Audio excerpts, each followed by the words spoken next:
Hello guys, আসসালামু আলাইকুম। আপনারা সবাই কেমন আছেন? আশা করি সবাই ভালো আছেন। তো আজকে দেখাবো হচ্ছে আমার নিজের হাতে লাগানো গাছের মরিচ। তো এই মরিচের চারাটা হলো আমি একটা শুকনা মরিচ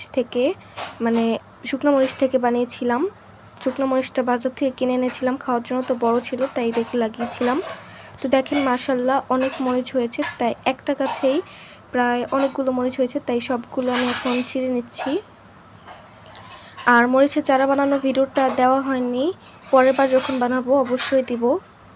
তো মরিচগুলো কিন্তু বেশ ঝাল এবং লম্বা লম্বা, দেখেন খুব বড় বড় মরিচ। আর একটা গাছে এতগুলো মরিচ আমি আশা করিনি। অনেকগুলো মরিচ হয়েছে দেখেন। গাছ থেকে টাটকা টাটকা মরিচ ছিঁড়ে আজকে রান্না করব।